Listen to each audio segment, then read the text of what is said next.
Continuación tenemos con nosotros al moderador del Comité Técnico Nacional Laboral, Seguridad y Salud en el Trabajo y Gestión del Talento Humano de la Junta de Decanos, CPC Magíster Rubén Belladena Ambrosio. Secretario Presidente del Comité Técnico Nacional Laboral y en Seguridad y Salud y Gestión del Talento Humano, Gerente General del Estudio Contable Exiconsac, finalista en trabajos de investigación en Tributa 2022 y 2023, actual director de Contabilidad Pública Privada del Colegio de Contadores Públicos de Junín. Adelante, estimado. Muchas gracias por la presentación, Lisandra. No sé si me escuchan bien, por favor. Sí, se le escucha bien. Ya, reiterar el agradecimiento. Bueno, a nombre del presidente y los miembros del Comité Técnico Laboral de Seguridad y Salud en el Trabajo y Gestión del Talento Humano, queremos agradecerla por esta oportunidad, un espacio más de esta edición de webinar de la Semana de la Junta, a la Junta de Decanos representado por el CPC Fernando Amat Paucar y al presidente del Comité Técnico Nacional Permanente, representado también por el CPC Rubén Saavedra Rodríguez. Muy bien, buenas noches a todos quienes nos acompañan en las redes y también en la sala del Zoom. Para nuestro comité técnico es un honor cerrar esta semana de la Junta con un interesante tema, implicancias laborales en fiscalizaciones frente a SUNAT. Para lo cual tenemos un invitado muy especial. Tenemos la suerte de contar con un colega abogado. Recientemente tuve la oportunidad de conocerlo en la Convención de Tributa 2023 y me da gusto reencontrarme en este evento programada por el comité y por la Junta de Decanos. Bueno, voy a presentarles al especialista tributario, contador público colegiado y abogado, con maestría en Derecho Tributario y Política Fiscal, con un doctorado en Derecho en la Universidad de San, presidente del Centro de Investigación en Altos Estudios Tributarios. Además, es especialista en Derecho Penal Tributario, Derecho Societario, Derecho Administrativo, así como también ejerce la asesoría en diversas empresas. Sin más preámbulos, los dejo con el abogado CPC, José Wilmer Zárate Vega. Adelante, doctor. Muchas gracias. Ante todo, agradecer a todos. Tengan todos muy buenas noches. El tema que vamos a tratar el día de hoy se trata acerca de las implicancias tributarias laborales. Esto lo hemos dividido en unos temas, el cual vamos a pasar a ilustrar. Tenemos primero los objetivos de fiscalización de SUNAT. ¿Qué cosa es lo que busca la administración tributaria a través de este tipo de fiscalizaciones? Tenemos los conceptos remunerativos versus el impuesto a la renta. Tenemos las condiciones de trabajo versus el impuesto a la renta. Y vamos a dividir una etapa de casuística para poder interpretar los conceptos remunerativos, no remunerativos, cuando estamos frente a renta de cuarta y a renta de quinta categoría. También tenemos, para iniciar con esto, qué cosa es lo que busca la administración tributaria a través de este tipo de fiscalizaciones. Lo que busca es determinar si efectivamente, a través de los contratos celebrados, si estos contratos son laborales remunerativos o son contratos independientes. Porque muchas empresas usan el ropaje jurídico para tergiversar y tratar de evitar el pago de leyes sociales o de beneficios hacia los trabajadores. También tenemos revisa la calificación correcta de los pagos no remunerativos. Porque hay conceptos no remunerativos, los cuales vamos a ver que en muchos casos estos están afectos a impuestos y otros no. El mal uso de la cuenta sueldos. Muchas veces las empresas están haciendo depósitos a la cuenta sueldos de los trabajadores para que de ahí paguen viáticos, paguen ciertos gastos. Y esto pues trae problemas posteriormente. Negocios sin trabajadores y sin planilla. Hemos encontrado a través de la práctica casos en los cuales la administración tributaria ha determinado que ciertos negocios no tienen trabajadores. Entonces, pues, crea un tipo de presunción de trabajadores que tienen, pero que no lo tienen en planilla. Trabajadores con gran cantidad de depósitos en sus cuentas. Negocios con varios anexos sin capacidad de trabajadores. Ahora, la administración ha detectado, pues, que muchos tienen 6, 7 anexos y tienen 2 trabajadores en planilla, generando también presunciones para determinar este tipo de ocultamiento de trabajadores. Contingencia en el pago de utilidades de los trabajadores. También lo vamos a desarrollar más adelante, lo vamos a ver en una forma más directa para poder interpretar esto. La fehaciente de la operación del contrato de trabajo. Cuando muchas veces va la administración, hemos tenido casos en los cuales la administración ha ido y preguntaba al gerente financiero, por decir, ¿qué tipo de trabajo realiza? Y él dice, me encargo yo de elaborar préstamos hacia las empresas. Y cuando revisaron, no había ningún préstamo que haya solicitado en ese ejercicio. Entonces, pues, todo el argumento se caía de parte del empleador o de parte de la empresa. Contratación de falsos locadores de cuarta, quinta categoría. Cuando tienen desembolso, muchas veces corren al amiguito, al sobrino, al primo, con tal de sustentar un gasto, una salida de dinero, generando falsos locadores, ya sea de cuarta o de quinta categoría. Cálculos de aporte sobre la base imponible que realiza SUNAT sobre la real más lo oculto. Bueno, pues estos son los principales, podríamos decir, que busca la SUNAT dentro de una fiscalización. La pregunta que siempre nos hacemos ¿es necesario estar en planilla para que el gasto sea deducible? Acá nosotros siempre hemos creído que la renta de quinta categoría solamente era el que aparecía en la planilla. Pues no es así.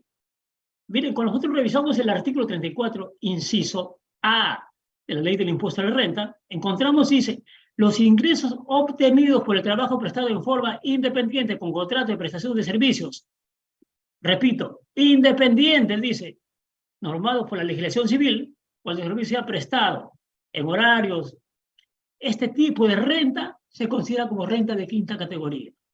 Pero, sin embargo, encontramos que a pesar de que la ley denomina cuarta, quinta, que comúnmente se le conoce, encontramos de que acá existe subordinación, remuneración y prestación personal del servicio. En esto, pues, encontramos que para efectos de renta de SUNAT, con la parte tributaria, lo toma como renta de cuarta, pero sin embargo, para efectos tributarios, lo considera como renta de quinta categoría. Sin embargo, esto es distinto para la parte laboral. Seguramente que si llega al Ministerio de Trabajo, tenemos la presencia de una demanda, pues el juez indudablemente lo va a considerar renta de quinta categoría. Y para ahondar más en esto y poder justificar lo que acabamos de hablar, tenemos acá un caso, y también está en una directiva de SUNAT, publicada el 19 de enero del año 2001, el cual dice que Anita Quispe tiene un contrato para prestar sus servicios de secretaria, ojo, secretaria, en la municipalidad de Chacracerro. No se encuentra registrada en planilla, pero la municipalidad le fija un lugar, horario de trabajo y le proporciona una oficina, una computadora y los útiles de escritorio que requiere para prestar servicios.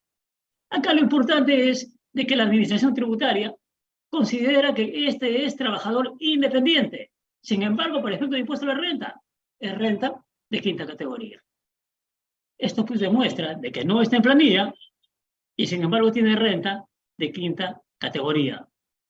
Entonces esto traería como consecuencia de que no es necesario la existencia de una boleta ni de la planilla para acreditar que ese gasto o ese ingreso es renta de quinta categoría. Ni tampoco sería necesario la planilla, ni tampoco la boleta, sino simplemente un libro que posteriormente lo vamos a mencionar.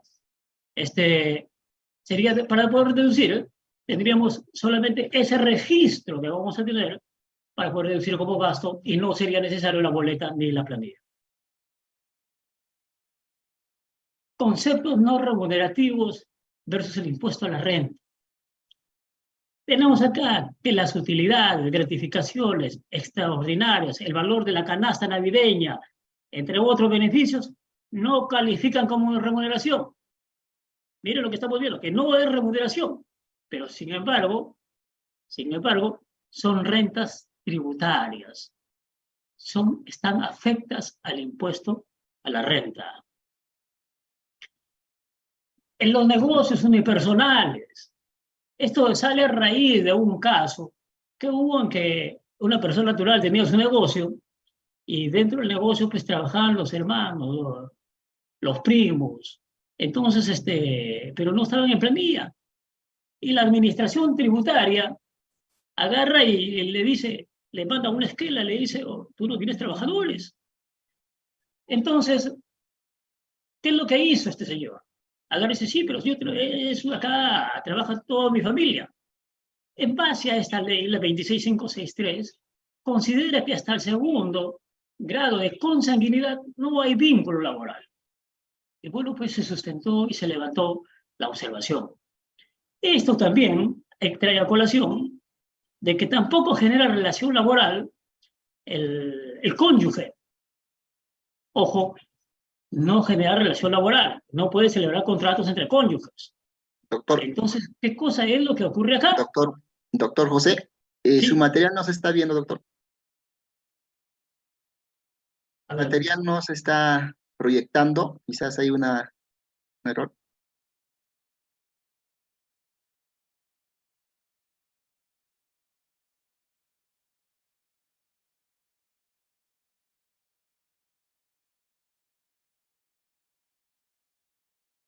A ver, ahí. Ahora sí, doctor, muchas gracias. Ok, gracias. Entonces estábamos diciendo de que acá no se puede celebrar contratos entre cónyuges. Entonces, si no se puede celebrar contratos entre cónyuges, ¿qué cosa es lo que el cónyuge ayuda? ¿Qué cosa es lo que recibe? Pues el Código Civil ha establecido que para estos casos, con respecto al cónyuge, hay una colaboración de asistencia mutua entre ambos. Y además, el artículo 312 del Código Civil ha establecido de que no se puede celebrar contratos sobre los bienes de la sociedad conyugal, salvo que acá haya separación de bienes. Lo que sí, acá, como dijimos en una oportunidad, más preferencia tiene el amante que la esposa, porque con la amante sí hay relación laboral. Y tengan mucho cuidado, colegas, ¿eh? Porque conozco casos en que el amante después la encontraba administrando la empresa, incluso ha quedado con el esposo también de la señora. Continuamos. Tenemos también que SUNAT puede presumir remuneraciones de trabajadores. Y acá sí tenemos el artículo 72D del Código Tributario, que nos habla de las presunciones de remuneraciones, por obligación de declarar o registrar a uno o más trabajadores. La presunción no es una cosa que solamente parte, indicio de una verdad, no es de una verdad total. Entonces, como le permite presumir, entonces le permitiría también determinar. Y si le permite determinar, también podría aplicar sanciones. Esto, pues, encontramos ahí un punto crítico. Y el punto crítico que encontramos es de que el artículo 165 del Código Tributario señala expresamente que las multas deben ser objetivas. Y si hay presunción, estarían frente a una sanción que no sería objetiva. Lo dejamos ahí nomás para su análisis. Lo que sí, como le permite a la administración tributaria presumir, esta prerrogativa si no se le ha otorgado a los jueces ni tampoco al Ministerio de Trabajo, quienes tienen que ser objetivos en su determinación. ¿Qué preguntas hace la administración tributaria durante su trabajo de campo, cuando sale a ver si efectivamente el contrato es laboral o no es laboral? Tenemos acá algunas preguntas que hace la administración tributaria, ¿no? Jornada y horario de trabajo, actividades que desarrolla, forma y periodo de pago de la retribución laboral, precisión sobre el turno de trabajo, controles de trabajo y otros más para llevarle a determinar si efectivamente estamos ante renta de cuarta categoría o quinta categoría, donde se está dejando de pagar las leyes sociales y de repente las deudas con respecto a renta de quinta categoría. Derecho laboral versus derecho tributario. Acá ocurre un problema. ¿Quién debe pagar los tributos y las leyes sociales laborales en las sentencias judiciales? Y el problema acá que viene es de que cuando sale una resolución, el juez ordena simplemente que se pague. Ordena a la empresa que haga la cancelación. Vamos a decir, y se paga 10.000 soles al trabajador. Y tiene que cumplir la empresa con pagarlo. Ahora la pregunta es, ¿tendré que hacer las retenciones o no tendré que hacer las retenciones de AFP o NP? ¿Tendría que hacerlo la renta de quinta o no?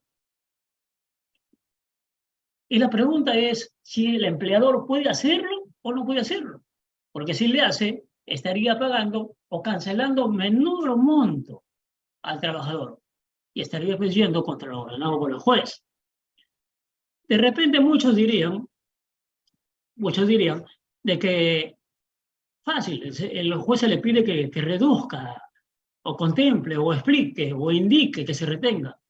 Pues déjeme señalarle que tenemos una resolución ya del Tribunal Constitucional en la cual se ha establecido que el contenido de las resoluciones que hayan adquirido tal condición no puede ser dejado sin efecto ni modificado, sea por actos de otros poderes públicos, de terceros, o incluso de los mismos órganos jurisdiccionales que resolvieron el caso.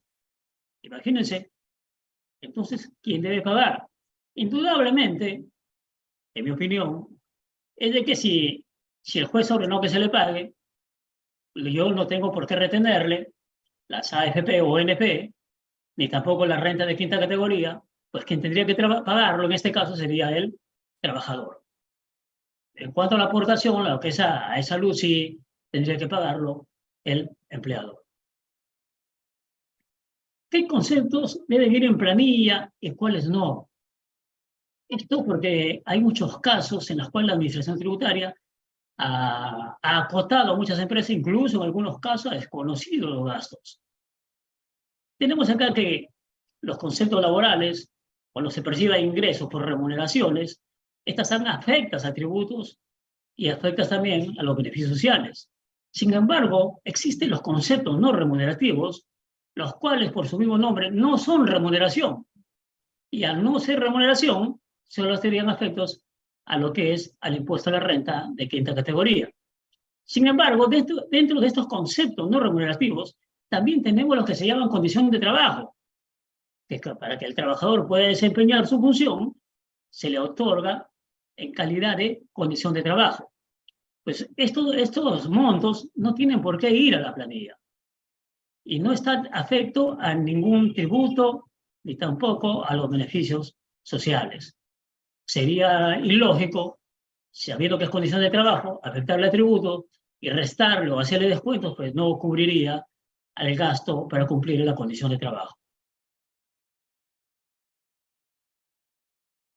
Conceptos que no son renta ni remuneración.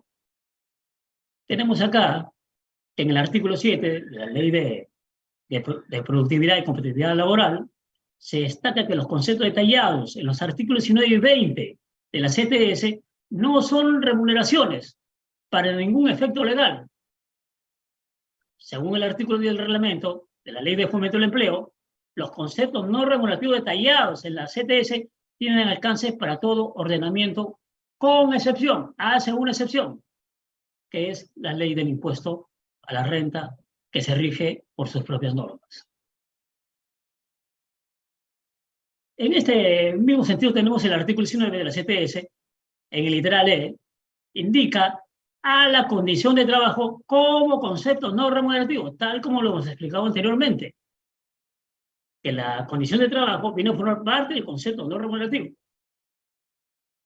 Y dice, tales como movilidad, viático, gasto, representación, vestuario y en general, todo lo que razonablemente cumpla tal objeto no constituye beneficio o ventaja patrimonial para el trabajador. Lo que ocurre es que muchas veces, en un caso tuvimos en una empresa de transporte, en la cual había consignado y considerado viáticos que le daban a los choferes.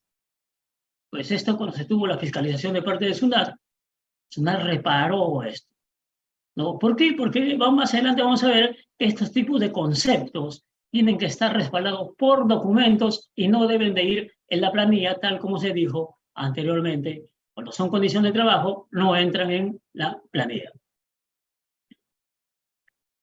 La alimentación principal como condición de trabajo. Escuchaba a muchos colegas que decían, no, la alimentación principal como condición de trabajo va a formar parte de su remuneración. Pues déjame decirte que hay una ley, la 28051, la cual está vigente, establece en el artículo 19 de la CTS indica que el valor de la alimentación cuando es una condición de trabajo no es remuneración.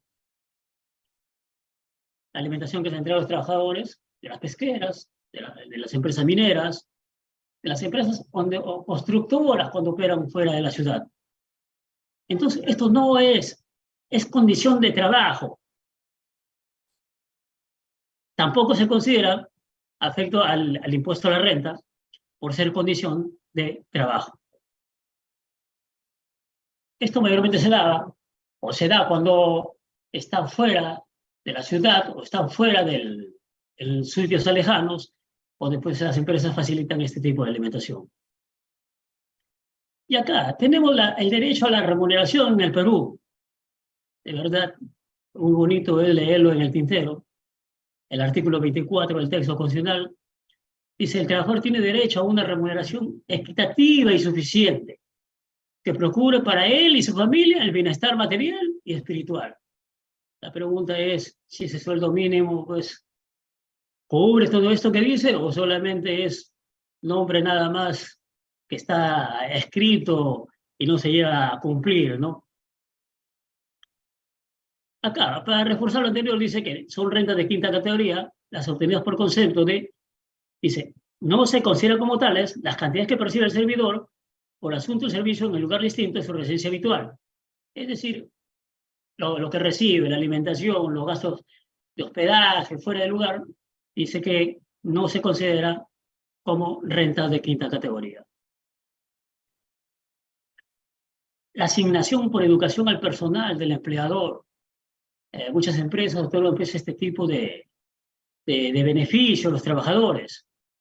Y tenemos ahí el numeral 3 del literal E del artículo 20 del reglamento de la LIR, que señala los gastos por educación de carácter general no cualifican como renta de quinta categoría. Ojo, hay que resaltar que esto se refiere cuando se entrega de manera general, pero si le entregamos en forma personal, pues estaría afectando como remuneración. Las indemnizaciones laborales. Pues tenemos que existen muchas indemnizaciones, ¿no? Por el descanso vacacional, por el despido arbitrario. Pero sobre esto ya el artículo 18 de la LIR ha señalado que son ingresos inafectos. Pues esto, al constituir que van a reparar un daño, pues lo considera la norma que no tendría por qué afectar al impuesto a la renta de quinta categoría. Sin embargo, la ley laboral no dice nada al respecto. Sin embargo, por no existir una naturaleza contraprestativa por el cual se está pagando, pues tampoco no sería parte de la remuneración. Los incentivos del cese. Las empresas muchas veces cuando van a cerrar dan pues incentivos a sus trabajadores con tal de que renuncien. Pues la norma contempla, dentro de un proceso de reducción de personal por causas objetivas y cuyo monto no exceda la indemnización que corresponda, en caso de despido arbitrario, por ser naturaleza extraordinaria y autónoma, pues esta de acá no se consideraría para efectos de remuneración. No constituye remuneración laboral. Ahora, en la capítulo segundo, el artículo 18 de la LIR indica que son conceptos inafectos para efectos del impuesto a la renta de quinta categoría hasta por el monto equivalente a un despido arbitrario del trabajador beneficiado. Si supera, la diferencia afecta al impuesto a la renta. Las propinas. Ustedes saben que cuando se va muchas veces a un restaurante, se deja una propina, y esto generaba una discusión si esto era remuneración o no. Esto salió una ley, la 25988, en la cual señala que estos conceptos no son remuneración de los trabajadores. Efectivamente, ¿por qué? Porque ¿qué es lo que pasa? El que paga no es el empleador, el que paga es un particular. Y tampoco pues no estaría afecto al impuesto a la renta, porque tampoco no lo paga el empleador, el que lo paga es un tercero. Entonces, estamos frente acá a un monto de un concepto que no estaría afecto, no sería remuneración y tampoco no estaría afecto al impuesto a la renta de quinta categoría. Conceptos que no son renta tributaria, pero sí remuneración laboral. Tenemos acá el valor de la vivienda a trabajadores extranjeros durante los 3 primeros meses. Para efectos laborales, pues si acá se le pone como condición de trabajo, pues no estaríamos hablando de un concepto remunerativo. Pero si no es condición de trabajo, pues ni hablar, estaríamos hablando de un concepto ya remunerativo. El artículo 20 del reglamento de la LIRE indica que no son renta sujeta al impuesto a la renta de quinta categoría el valor de la vivienda otorgada a los trabajadores extranjeros durante los 3 primeros meses de ingreso al Perú. Posterior a este, sí ya estaría afecto al impuesto a la renta. Los ingresos percibidos por ocasión de servicio, cuyas rentas son de quinta categoría. Este es el famoso libro la famosa renta cuarta quinta, que está en el inciso E, artículo 34 de la LIR. Ojo, este libro denominado, que le denominan inciso E del artículo 34 del decreto legislativo 774. Estos que son la famosa renta cuarta quinta, son considerados rentas de quinta categoría los ingresos obtenidos por el trabajo prestado en forma independiente. Ojo, son considerados rentas de quinta categoría, dice, los trabajos prestados en forma independiente. Es decir, los presta en forma independiente, que sería cuarta, pero lo considera renta de quinta por efecto de tener un contrato de locación de servicio cuando se ha prestado en el lugar y horario designado por quien lo requiere y cuando el usuario proporcione los elementos de trabajo y asuma los gastos que la prestación del servicio demande. Con el artículo 20 de la LIR indica que esta precisión es solo para efectos del impuesto a la renta, es decir, no para otros efectos. Gratificación extraordinaria y beneficio por cierre de pliego. Acá sí nos vamos a detener un poquito, porque encontramos acá de que en el caso de gratificación anual hay una pérdida de la naturaleza extraordinaria cuando se entrega por 2 años consecutivos. Es decir, tenemos por un lado que si la entrego en 2 años consecutivos, esta se convierte en ordinaria. Sin embargo, tenemos un punto crítico. Y el punto crítico lo encontramos en el sistema privado de pensiones y en el seguro complementario del trabajo de riesgo, las cuales han establecido que las gratificaciones extraordinarias se ordinarizan cuando se entrega a todos los trabajadores o a un grupo de estos por periodos iguales o inferiores a 6 meses. Reduce el tope, reduce a 6 meses. Lo reduce de 2 años a 6 meses. Sin embargo, creemos que esta base legal solamente sería aplicable para el sistema privado de pensiones y para el seguro complementario del trabajo de riesgo, no para otros efectos. Lo que sigue deja mucho que decir es que cuando esta norma dice cuando se entreguen a todos los trabajadores o a un grupo de estos. Es decir, si yo entrego a todos los trabajadores a un grupo de estos, ¿no? en un periodo de 6 meses, sería ordinario. Y la pregunta es, ¿qué ocurre si le entrego a un solo trabajador? O sea, pasaría los 6 meses, pasaría todo el periodo y nunca sería ordinario. Pero creo que eso debe corregir la norma. En la ley no existe esta exclusión, incluso literal del artículo 34 de la ley, indica que las gratificaciones son renta. En tal sentido, las gratificaciones extraordinarias, incluyendo las que se entreguen en la liquidación de beneficios sociales, son consideradas como renta de quinta categoría y sujetas al impuesto a la renta. Participación en las utilidades legales o convencionales.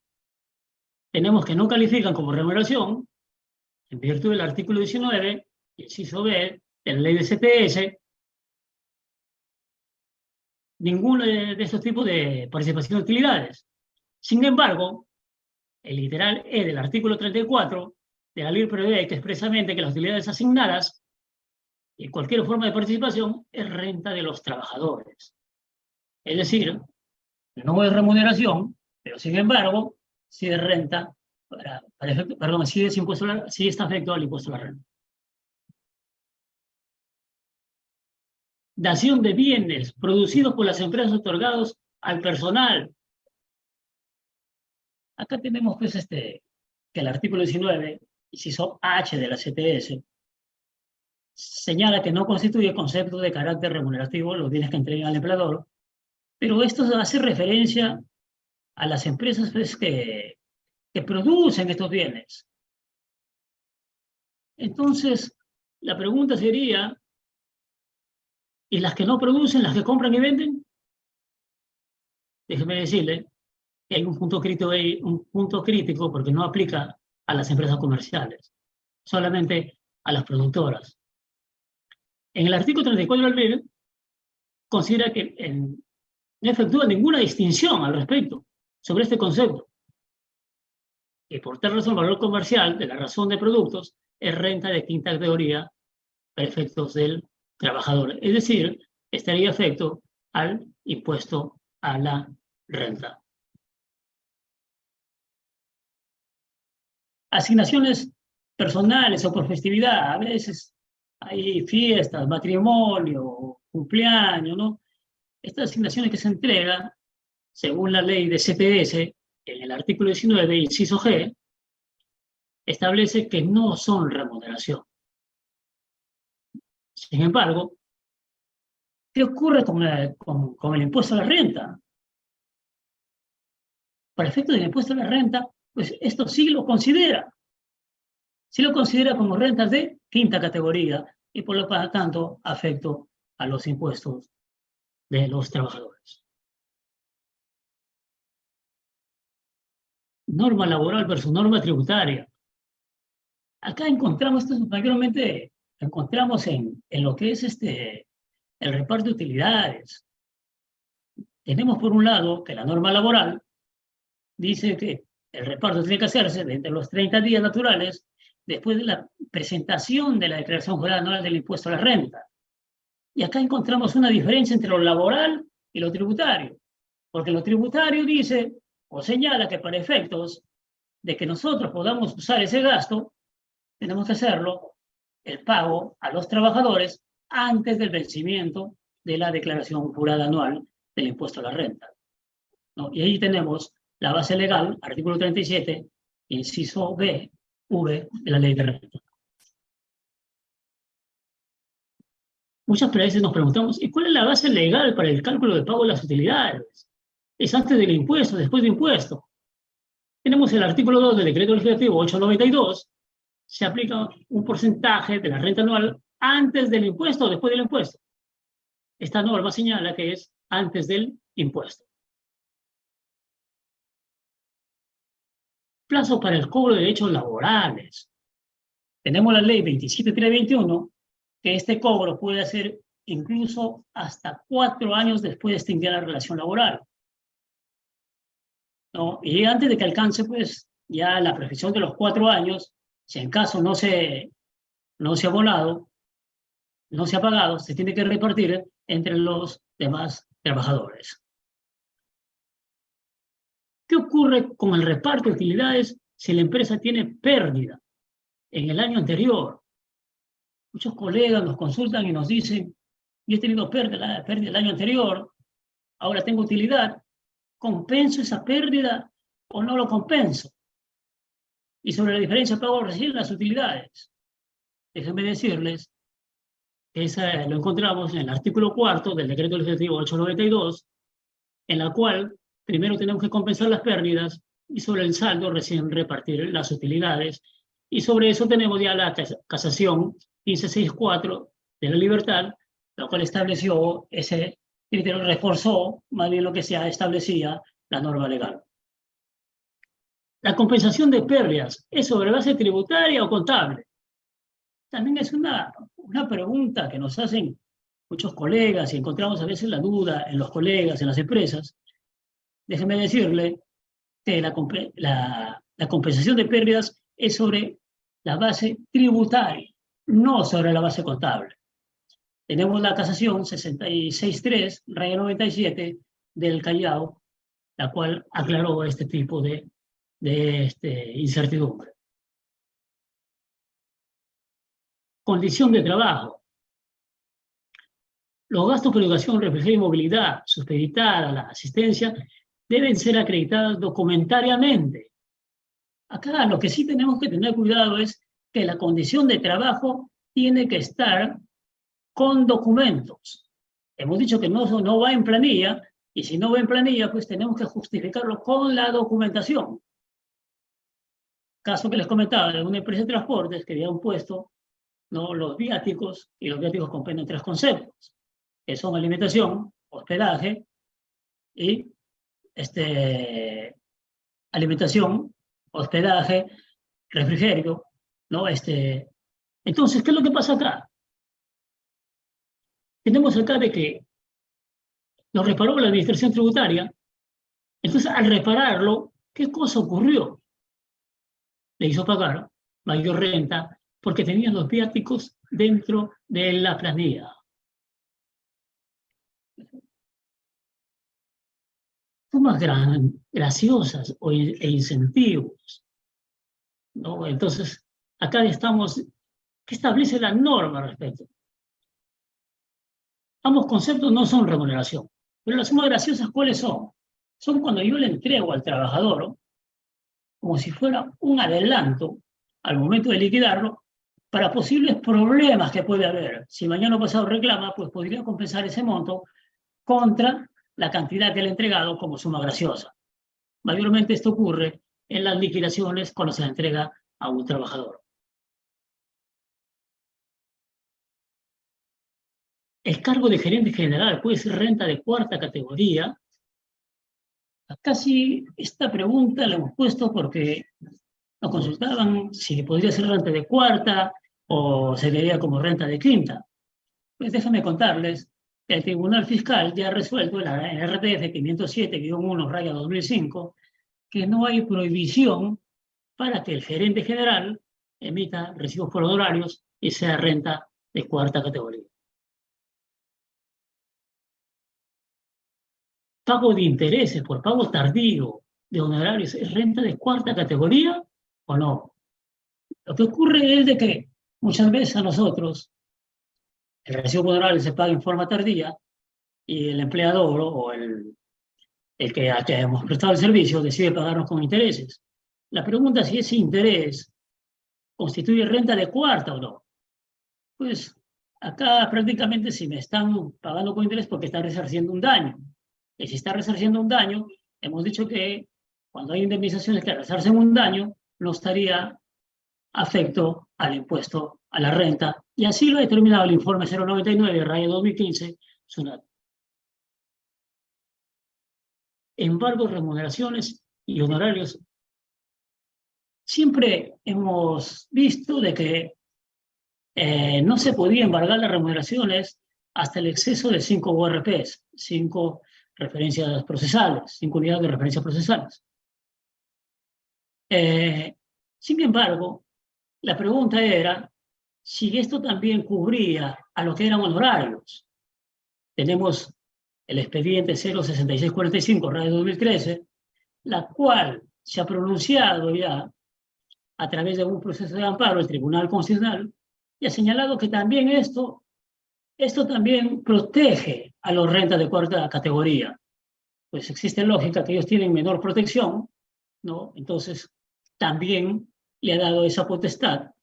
Y lo más interesante es que lo considera como si fuera remuneración, usa el término remunerativo. En ese sentido, pues, si tenemos nosotros recibos honorarios, si viene un embargo y no supera las 5 URPs, pues no tendría por qué afectar ningún embargo.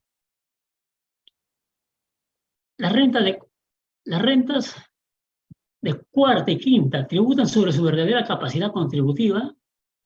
Es muy interesante ver, porque, vamos a decir, Juan gana 10.000 soles, Carlos gana 10.000, ambos ganan la misma cantidad. Pero la pregunta es, ¿tributan sobre su verdadera capacidad contributiva o no? Habría que ver, porque de repente Juan tiene 5 hijos y Carlos tiene un solo hijo, y sin embargo los dos van a tributar igual.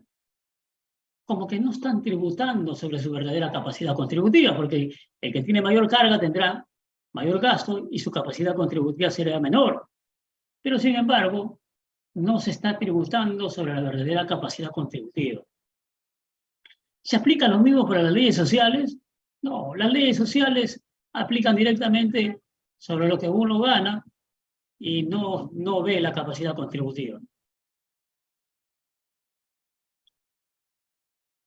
Un abogado o un contador que tiene su secretaria o auxiliar, ¿se considera renta de cuarta categoría? El Tribunal Fiscal, a través de esta sentencia, ya ha señalado expresamente que si la prestación es individual, el hecho que tenga una secretaria o tenga el contador o un asistente, la prestación lo sigue realizando en forma individual. Por lo tanto, sigue siendo renta de cuarta categoría. No es porque tenga un personal se va a convertir en quinta categoría.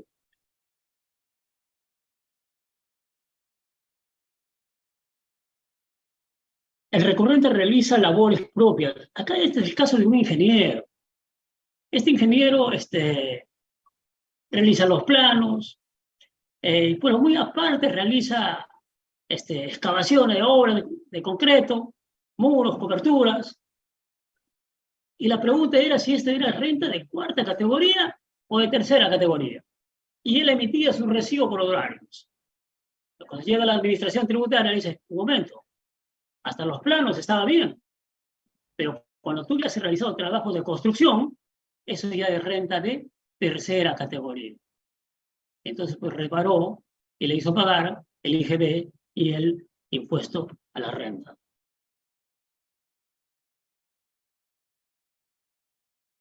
Acá tenemos el recurrente emite recibos por horarios todos los meses, y esto también consulta de algunos colegas, algunas empresas, dicen todos los meses emito recibos por horarios, y nos dicen, si yo emito todos los meses, ¿se va a convertir este trabajador en renta de quinta categoría?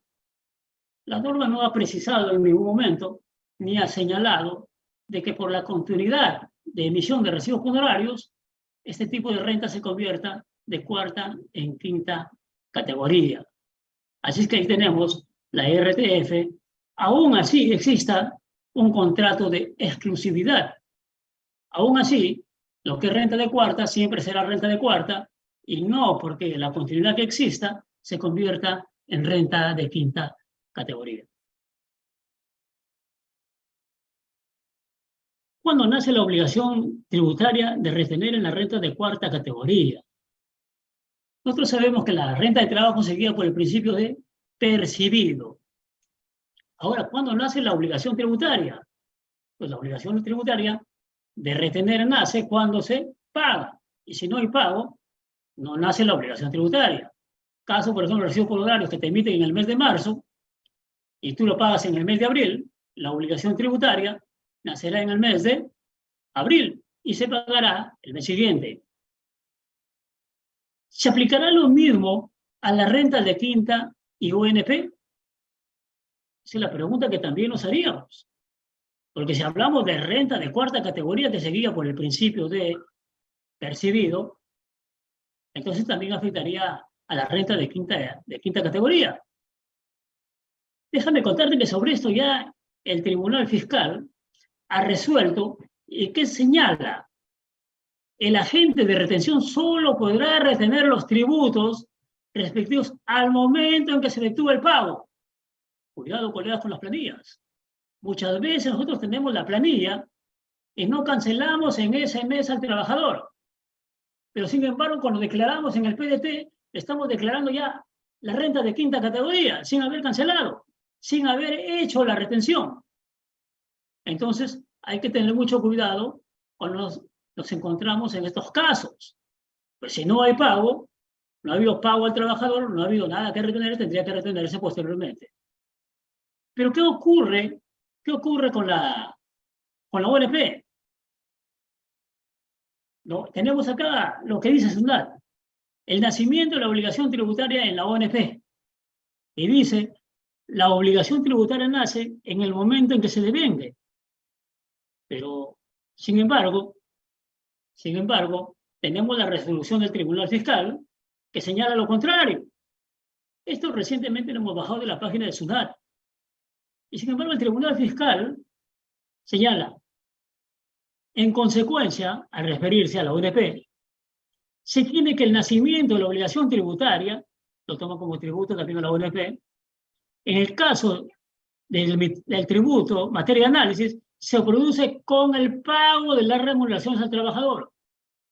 Ojo, y acá tenemos las sentencias, y no solamente una, tenemos varias, del Tribunal Fiscal, en la cual ha dejado sentado que también la retención a la ONP nace cuando se paga. Entonces, cuando hacemos nuestras planillas, hay que tener mucho cuidado, porque de repente no hemos pagado a los trabajadores y sin embargo le estamos creando pagos a la ONP o también a la renta de quinta categoría.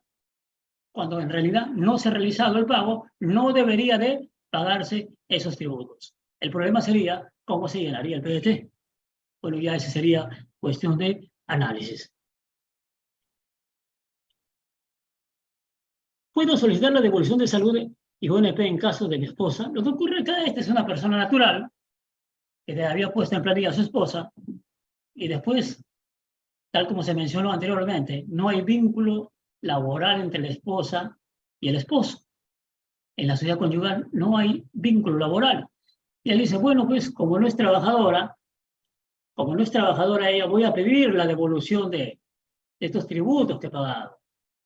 Sin embargo, tenemos el Código Tributario ya señalado, no tendrán derecho de devolución en caso se declare como trabajador a quienes no tienen esa calidad. Es decir, no procede la devolución de la salud ni de la ONP. Hoy entramos a un punto crítico, y ahí con esto voy a terminar mi exposición, con respecto al reparto de utilidades. Ustedes saben que el reparto de utilidades se realiza cuando se tiene más de 20 trabajadores. Imagínense que cuando uno va a las empresas, a veces dicen, no, yo ya tengo ya 19, ya un trabajador más, ya no. Tienen miedo. Creo que la norma no está bien redactada en ese sentido. Bueno, es mi opinión personal. Y acá tenemos un caso para ilustrar y poder ver de que no está correctamente. Si Juan tiene 23 trabajadores y tiene ventas 5 millones y ganó 1 millón de soles, Juan va a tener que pagar utilidad a los trabajadores. Sin embargo, si comparamos con otra persona, que es Carlos, que tiene 15 trabajadores, él vendió, vamos a decir, la misma cantidad, 5 millones, y sin embargo, tuvo de ganancia 2 millones, es decir, ganó más que el que tiene más trabajadores. Carlos no pagaría a ningún trabajador utilidades. Creo que todos tenemos derecho a aportar y a colaborar en favor del Estado, los trabajadores, sobre nuestra capacidad contributiva. Y no solamente por el volumen de trabajadores. Yo no creo que la incidencia de la norma sea de que las empresas comiencen a cuidarse a no tener más trabajadores. Creo que debe flexibilizarse en ese extremo de tal forma que las empresas puedan entrar dentro de una competitividad laboral de acorde a sus ingresos y ganancias que obtengan. Eso es todo cuanto quería compartir con ustedes. Quedo ahora a las preguntas que crean necesario.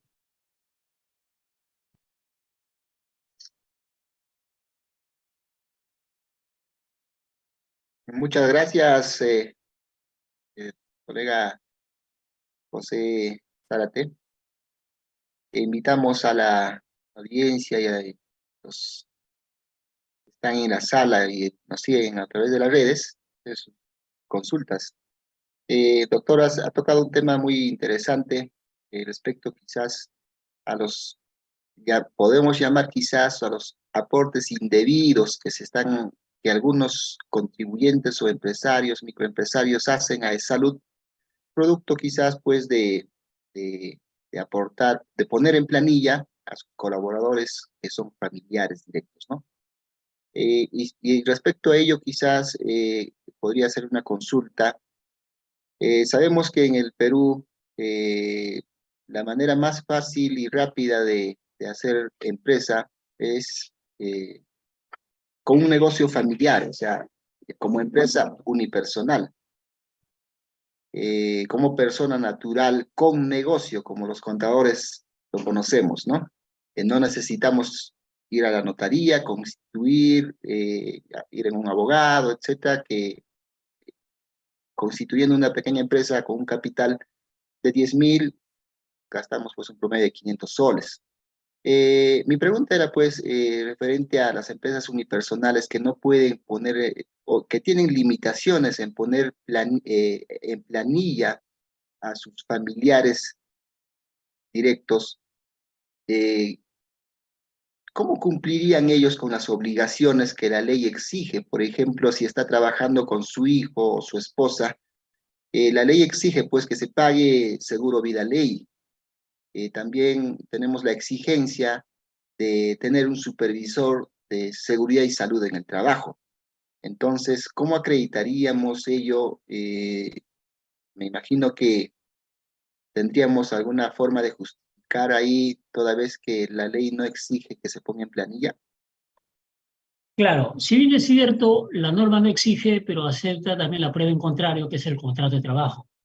Es decir, hacia los primos, a los hermanos, podría celebrar un contrato de trabajo y no habría ningún problema. Esa es la prueba en contrario que acepta esa ley.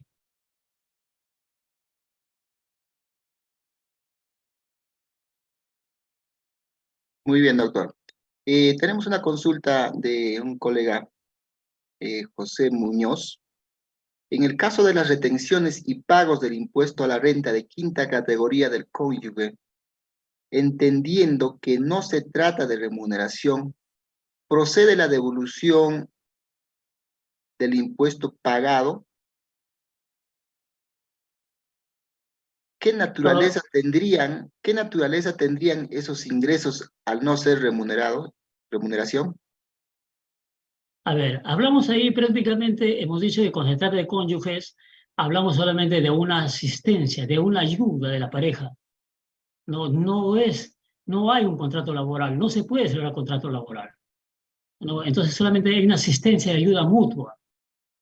Con respecto a la devolución, hemos señalado claramente que el Código Tributario ha señalado que no procede la devolución. Con respecto de salud y la ONP, pero no señala respecto al impuesto a la renta si en caso se hubiese pagado. Al no señalarlo, con respecto al impuesto a la renta, sí procedería en caso solamente del impuesto a la renta. Ya, doctor. Tenemos otra consultita de un colega, José Muñoz. También invitamos a los colegas que están haciendo la consulta, podrían, si no están o quieren hacer una réplica a su pregunta podrían también seguir escribiéndonos, ¿no? A ver, tenemos otra consultita de Jorge Gavidia. La propuesta de honorario del perito al juez puede considerarse como ingreso de cuarta categoría. Felicitaciones al colega ponente de parte de Jorge Gavidia del Colegio de Contadores Públicos de Apurímac. Sí, mire, lo que pasa es que la norma establece cuando el trabajo es prestado en forma individual, es renta de cuarta categoría. No le veo ningún problema.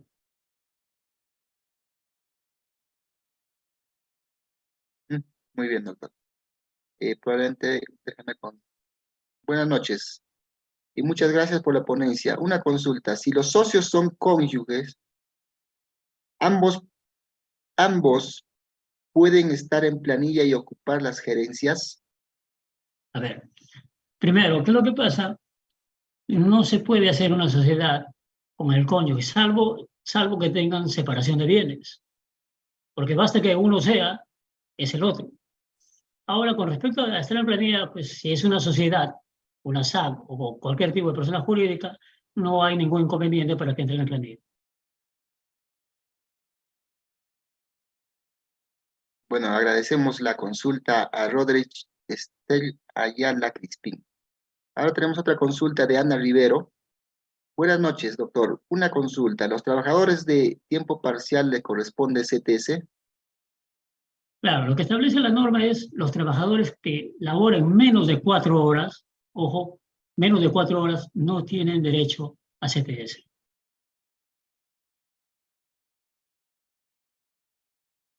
Doctor. Voy a cambiar voy a verificar la otra página. Sin embargo, a manera de comentario, doctor, ¿qué opina referente a la última norma publicada en el diario El Peruano?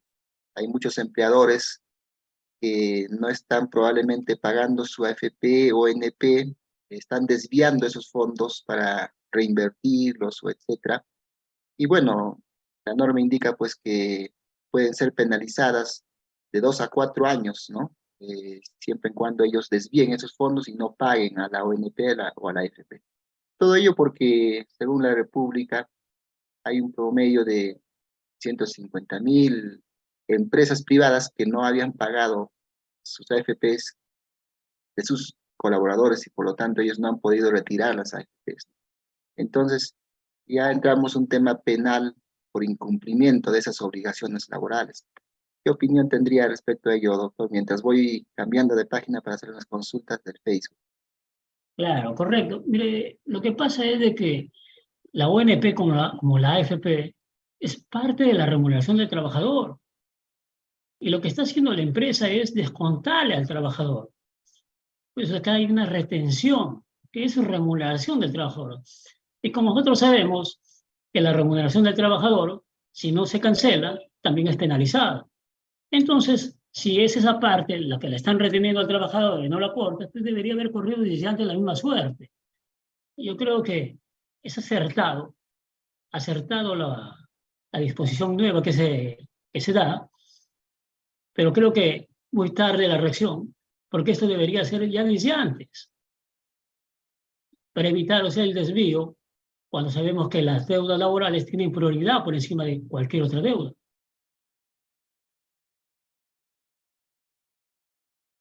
Muy bien, doctor. Tenemos una réplica del señor colega, en todo caso, Jorge Gavidia. El colega había consultado. La propuesta de honorario del perito al juez puede considerarse como ingreso de cuarta categoría. Bueno, la réplica de la consulta indica, sin ánimo de discrepar, no se ha emitido recibo de honorarios electrónicos. Solo es propuesta que el juez puede disminuir el monto o subrogar al perito por supuesto cobro excesivo. Agradecemos aclarar la pregunta Jorge Gavidia del Colegio de Contadores Públicos de Apurímac. Mire, lo que el impuesto a la renta de cuarta categoría es por el servicio individual que se presta. Ahora, la propuesta es una proposición. Lo que nace la obligación tributaria acá va a ser cuando se pague. Y lo que es renta de cuarta categoría va a ser siempre renta de cuarta categoría, se va a mantener igual.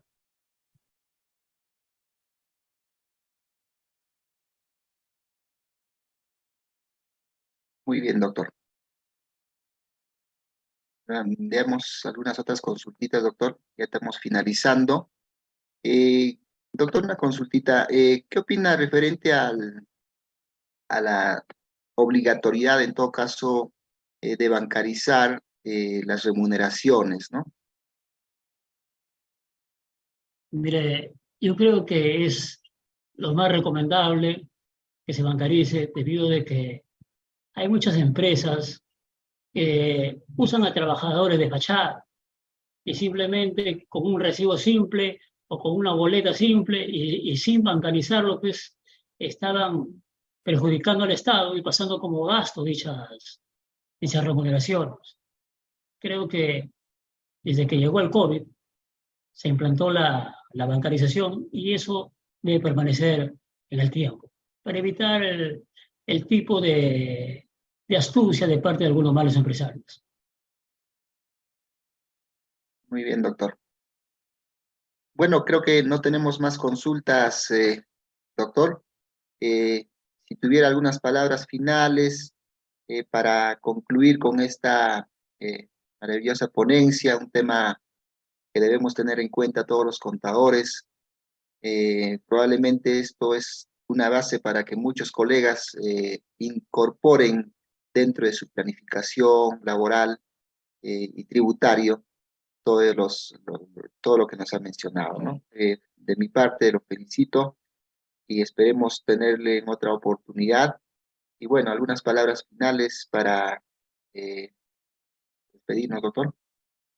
Bueno, agradecer por la invitación, ¿no? Y siempre estar dispuesto a la orden de ustedes, cuando lo requieran, y recordarlo a los colegas que tengan mucho cuidado porque hemos encontrado una serie de casos en los cuales pues, no se paga la planilla o se paga el mes siguiente y sin embargo pues estamos generándole obligaciones tributarias a las empresas sin haber efectuado las retenciones, ya sea por renta o por ONP a los trabajadores.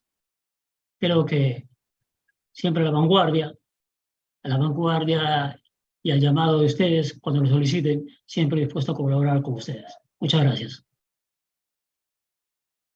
Muchas gracias. Hemos estado con el abogado CPC, especialista tributario, contador público colegiado, con maestría en Derecho Tributario y Política Fiscal, el doctor José Wilmer Zárate Vega. A nombre de la Junta de Decanos, a nombre del Comité Técnico Nacional Laboral de Seguridad y Salud en el Trabajo, les damos el agradecimiento por la asistencia y el interés en estos temas de actualidad. Estaremos en otra oportunidad impartiendo nuevos temas. Y bueno, muchísimas gracias. Doy pase a la coordinadora.